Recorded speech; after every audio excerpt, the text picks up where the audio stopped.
we covered the hitch concept. Now let's look at some other things that we can do with this. Number one, what if it's 3 deep? He's still slamming slides. He's doing a clear route, right? So now it'd be a skinny post. And these are the two that would cover him.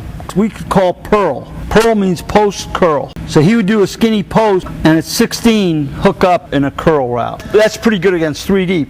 So what you have here is what? The oldest pass pattern in the world, curl flat. All right, to this side though, we have a hitch, but now we tag seam. And he's going to go right down, aiming for the inside breast of Will, and going right down the seam. Now, tell me who covers the seam route. This free safety is usually, right, in 3 deep. Tell me who covers the seam route. If Will comes in a collision with him, you have the hitch. The guy who really has to run with him, believe it or not, is this guy. And he's a run first player. That's a tackle guy that now has to run with this guy. Will is in a bind right now, isn't he? Because if he plays in here, he can't stop the hitch. He can't really be inside the slot, so he's in a little bit of a bind. But here's the thing, the free can't get there. So now the quarterback has the seam as a possibility against 3 deep. If it's not there, what is he going to do? Boot? Now look what he has. He has curl flat. What if it's all covered? What if he gets out here? He's just running. Now here's another thing when you do this. Who's coach defense in the room? What do you teach the defensive lineman on quick game? Exactly right. Hands in the air, right? Do you ever try chasing a quarterback with your hands up? Is that the way you teach your defense to defend sprint out? Like this? No. Let me ask you this. On sprint passes, don't most defenses scrape that guy to contain? Well, he can't be there and scrape. That's what I'm saying. The quarterback is either run or he's going to throw that ball in there. Okay? And the free, if the free overplays this, like here's the thing teams used to do against sprint out, curl flat. He would rob the curl. He would take the flat and he would contain. Well, if they do that, nobody covers him. There's no help here. You see the way this fits together? And here's the other thing that we do with the same route. Now what if it's press cover 2? Well, you know this is going to turn to a fade, right? Slam and slide. But you know how I said we really don't like to throw fades? I really don't like fades unless it's one high safety and if it's press man. But against this, if this guy's playing a hard corner and we call seam or tag the seam route, he ties up that free safety. Can the free safety now help on the other fade? No. So really, basically, you're what there? One-on-one. It's no different than press man. Only this time he can force an outside release if he can get it. If not, he can get an inside release and restack. So really, if we call seam, we're giving him the option of taking that fade inside or outside. And we've put the corner on an island. Now, he may be covered, right? I mean, the corner may do a great job of this. If he does, he just boots. Other little wrinkle with this is to just go trips, hitch unless. So if you line up in a 3 shell, who can cover the hitch now? 3 shell, he's got deep third. You got him all day. The only guy that can cover it is Will coming out here. Will's going to have to really get outside to get out to cover the hitch, correct? Well then, if he does that, how do you stop triple? See how it all ties in? I mean, it's really tough. Because here's the thing.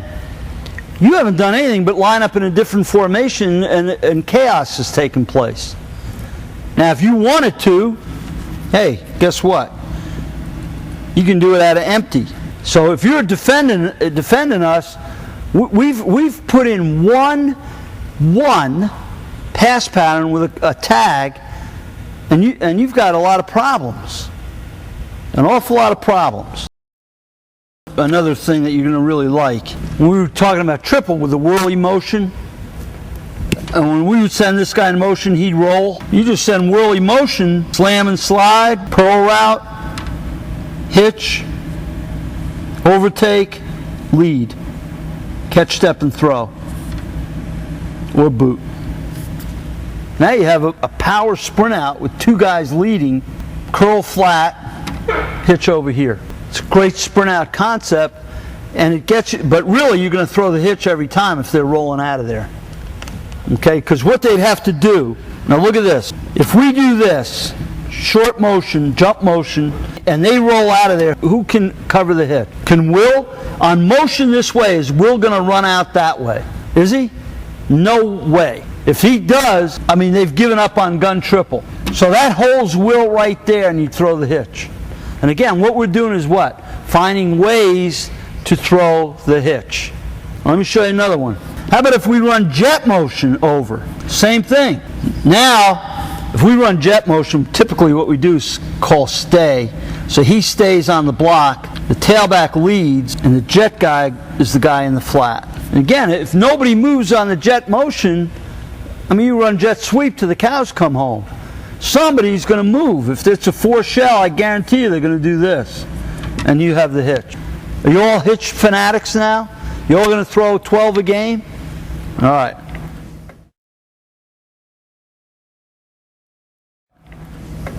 Let's look at stick and fade. Okay, the outside guy, now, the protection doesn't change just because the routes change. Back here, boot is boot. So what is he going to do? Slam and slide. What's he going to do? He's going to run his clear route or whatever we tag. We call pearl because it's stick over here. We really like to run pearl there. So if it's a 3 shell, we have the curl flat here. If it's a 4 shell, we have the stick and the fade here. Fade is going to always mandatory take an outside release. Anytime we call stick, it's mandatory that the fade gets outside. He's going to go up 6, put his foot in the ground, and run an out, a 6-yard out. That's a stick route. He'll overtake, and the quarterback will take his regular drop. So for the quarterback, everything's the same except this. I'm going to throw the fade every time unless the corner runs. Okay? So if the corner plays squat, he's going to throw a drill shot fade in there. If the corner runs, he's going to throw the stick. Okay? And what we tell him is this. The fade is catch, step, and throw. The stick is catch, step, look, and throw. Catch, step, throw, catch, step, look, and throw. But what does Will really have to do? As soon as he releases vertical, he's got to cover him vertical. So it's really tough for him to put on the brakes and cover the stick. You know, especially after you've run seam a little bit. But let's say Will covers it, boot. Slam and slide unless, who can cover the slam and slide? Pearl. He doesn't like it, say they robbed the curl or something. If he's running out of there, and he's depending on Mike to contain. Okay? That's the stick concept. Let me show you the slice route. This is the last 3-step concept. Okay, back here everything's the same, clear or whatever you're going to do back here. This guy's going to go down 6 and run a corner to 15. Okay? He's going to run a seam unless there's somebody over the top of him. Then he's going to run a corner route. He's going to take a step outside, just like he's going to take off on an outside release. His inside foot's back. He's going to take a step, 1 step outside, and come back underneath. No deeper than 3 yards. Okay, 1 step. If the quarterback boots, he becomes the crossing route. The slice route becomes, this is called slice. The slice route becomes the crossing route if the quarterback boots. The quarterback's rule is this. I'm going to throw the slice every time unless the corner trails. If the corner trails, throw the corner. Now, if it's 3 deep, 3 shell, he's going to throw seam to slice. All right? Seam to slice. Why? Because against the 3 shell, this guy has got to get depth to cover the seam. If he covers the seam, you have this guy sailing underneath naked. That's the slice concept. And I really like this on the goal line. It's a great little goal line pass.